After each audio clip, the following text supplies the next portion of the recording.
Oh, hey, hi there. Good to see you again. I'm glad you stopped by. I was just remembering that other wonderful story you were telling me. Now, this was an interesting story. I got to admit that.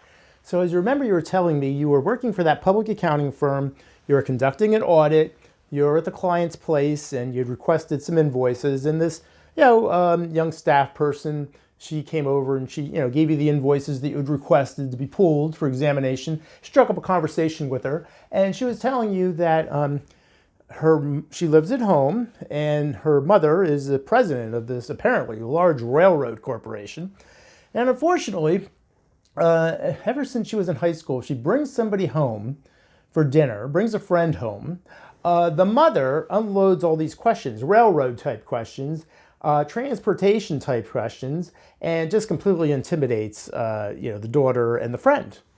She doesn't know why she does this, but she doesn't want to bring people home anymore. And she's asking for your help. She says, you're a CPA, you're good with numbers, maybe you can help me. Can you help me with these railroad and transportation problems? And you were telling me, I'd like to help you, but I don't know what you're talking about. What are these railroad transportation problems you're talking about? She goes, well, I have some examples here. Let me print it out of my computer. So she goes through, she calls it up, she prints it out, and she brings it to you. And these are the kinds of questions right here. Let me show you right here. So, for example, first one is two trains leave different cities. They leave different cities 1,029 miles apart. They head towards each other on parallel tracks. One train is traveling 45 miles per hour. The second train is traveling 53 miles per hour. How many hours until the trains pass each other? Oh, I think I remember this from high school or something. All right. Second question. A freight train leaves Pittsburgh traveling east at 15 miles per hour. Now, 4 hours later, an Amtrak train leaves Pittsburgh traveling east at 35 miles per hour. How many miles from Pittsburgh will the Amtrak overtake the freight train? Oh, okay. Now I see why you're calling this train problems. Another one. Two automobiles are leaving from the same point and are traveling in opposite directions. One is going 10 miles per hour faster than the other. So after traveling 2 hours, they're 160 miles apart. How fast is each automobile traveling? And the fourth one is a person walks from home to the football stadium at a rate of 3 miles per hour. And after the game, she rode the bus back home, and the bus was traveling 22 miles per hour. If the total time traveling was 2 hours, how far did she walk?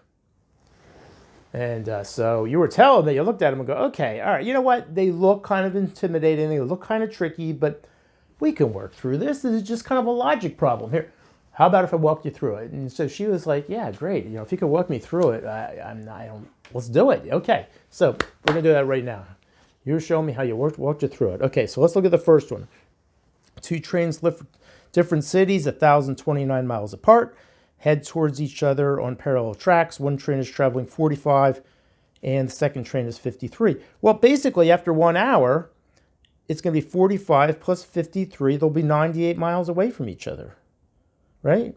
Well, for 1,000 to be 1,029 miles apart, you take 1,029 miles divided by 98 miles. You divide, you get 10.5 hours. See, in 10.5 hours, that's exactly what they'll be. They'll be in 1,029 miles. Okay, all right, that's pretty good. You know what? That's a lot easier than I thought. Let's try the second problem. So you were telling me, okay, let's go try the second problem right here. So in the second one, the freight train leaves Pittsburgh. It's traveling at 15 miles per hour. 4 hours later, the Amtrak train leaves Pittsburgh traveling 35 miles an hour. So what do we know? The Amtrak starts when the freight train is 15 miles an hour times 4 hours equals 60 miles out. So when the one train is 60 miles out, the Amtrak starts. And after the Amtrak starts, the Amtrak's going to be 35 minus 15. It's going to be traveling 20 miles per hour faster. So let's let x, a little bit of algebra, let x equal the number of miles from Pittsburgh that the Amtrak overtakes the freight train. And that would be expressed as 35x, the number of miles, is equal to 15x, that's that difference, the delta there, plus 60 miles to start. A little quick algebra reduces that to 20x equals 60. Right? 35 minus 15 is 20x equals 60. X is equal to 3. Okay, so we plug that back in and we say, okay, well, if you're going 15 times 3, that equals 45, plus 60, that's 105, for the freight train. And 35 times 3 is equal to 105 for the Amtrak train. So that's how far they overtake, 105 miles out. 105 miles out, the one train will overtake the other. Okay, all right. You know what? That makes sense. That makes sense. Okay. I think we're going to be getting a little more difficult when we get to the third problem. You say, no. Just walk through it. Nice and easy. It'll be okay. Let's look at the third problem. Right here. Boom. Once again, two automobiles are leaving at the same point. They're traveling in opposite direction. One is going 10 miles per hour faster than the other. After traveling 2 hours, they're 160 miles apart. Okay, let's let x equal the speed of the slower car, and x plus 10 be the speed of the faster car. Now the speed of the slower car plus the speed of the faster car times 2 for 2 hours is going to be 160 miles, right? All right. Well, in algebra, that simply will be 2, open parentheses, x plus 10, close the parentheses twice, equals 160. Continuing with the algebra, 2 times x plus 10, close parentheses, 2 times 2x plus 10, 4x plus 20 equals 160, 4x equals 140. I do have to admit that you need to do some algebra here. Well, when you solve for x there, x is equal to 35. That's the speed of car 1. You add 10 miles to that. 45 would be the speed of car 2. So let's just check that. 45 plus 35 equals 80 miles in 1 hour. You double that, 80 times 2 is 160 miles in 2 hours. All right, there was a little bit of algebra there, but if you're okay with a little bit of algebra, it wasn't too bad. What's the last one? That seems a little hairy there. Okay, let's look at the last one. All right. So, person walks from home to the football stadium at 3 miles per hour.